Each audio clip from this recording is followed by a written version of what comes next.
Aduh, kelamaan kalau pakai cara kamu Gita. Kita tuh dikejar deadline. Kalau kelamaan kayak gini, gimana ngumpulnya? Bukan begitu, Kogi. Kita tuh harus mendengarkan pendapat semua orang biar tidak ada yang merasa tertinggal atau tidak didengar. Itu namanya musyawarah, Kogi. Musyawarah kalau misalkan nggak ada ujungnya juga percuma, Regi. Kau pun Kobi, ngapain paksa-paksa orang ikut pakai caramu? Udah pakai caraku aja, lebih simple. Ya nggak bisa gitu dong, Syah. Caramu tuh belum tentu cocok nih sama tugas yang kita kerjakan sekarang. Kita tuh harus pakai prinsip yang kuat dan tegas. Kamu ngeremehin aku, hebat kali kamu. Sabar dulu teman-teman, jangan pakai emosi. Kita harus bicarakan baik-baik. Gimana mau baik-baik kalau semuanya aja mau menang sendiri? Dengar ya, dari tadi kalian cuma bilang tempatku begini, tempatku begitu. Kamu, dari tadi masa paling benar. Kamu juga dari tadi masa paling praktis. Kamu dari tadi sibuk menangis tapi nggak jalan kemana-mana.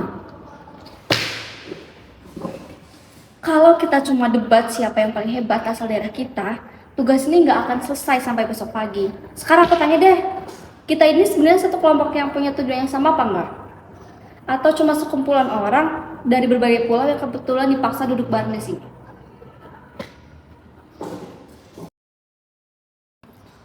Sini deh guys, aku kasih tahu.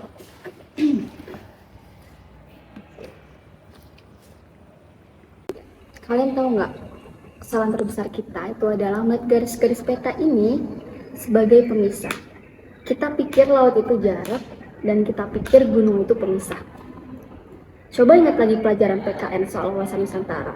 Secara harifah, itu adalah cara pandang bangsa Indonesia terhadap diri dan lingkungannya.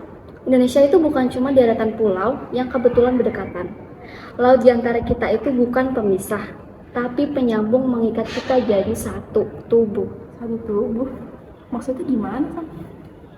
Artinya, kita itu harus melihat Indonesia sebagai satu kesatuan yang utuh dalam 4 aspek utama. Yang pertama itu kesatuan politik. Kita itu punya satu falsafah, yaitu Pancasila, dan satu hukum nasional yang menaungi kita semua tanpa terkecuali.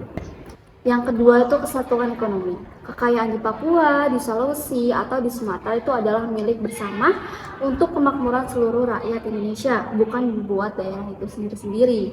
Terus yang ketiga itu ada kesatuan sosial budaya. Budaya kalian, budayaku, daerah kita, itu semua adalah kekayaan nasional. Kita berbeda tapi kita setara. Nah, yang terakhir itu ada kesatuan pertahanan keamanan. Kalau satu pulau terancam, seluruh bangsa merasa terancam. Jadi kita juga harus jaga satu sama lain.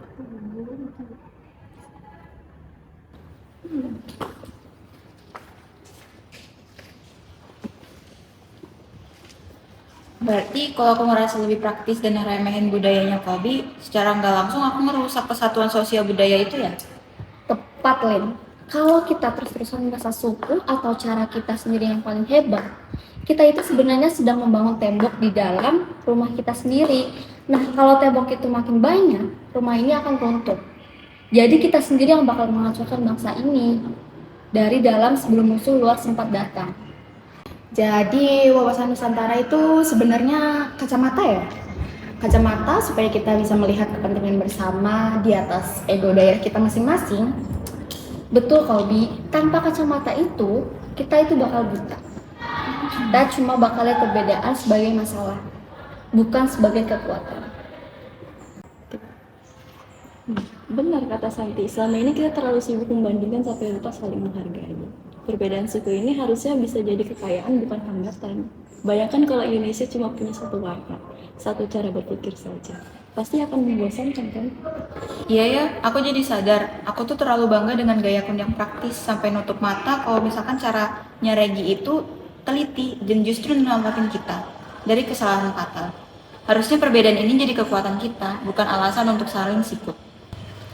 Aku yang belak-belakan, Regi yang tenang, Kolbi yang punya semangat tinggi. Kalau kita digabungin, semuanya tanpa ego, kita ini sebenarnya tim yang lengkap.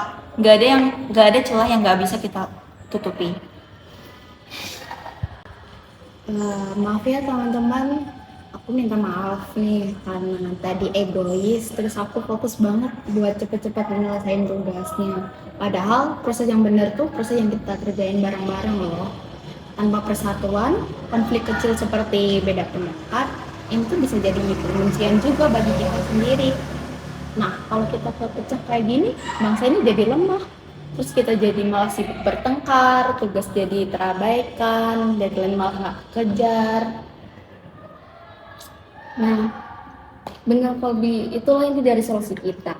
Wawasan Nusantara itu bukan cuma soal menghafal pulau, tapi bagaimana kita bersikap di meja ini. Mengutamakan kepentingan kelompok di atas keinginan pribadi. Oke, kalau begitu mari kita mulai lagi. Bukan sebagai Jawa, Makassar, Medan, ataupun Papua, tapi sebagai satu tim. Satu Indonesia, setuju?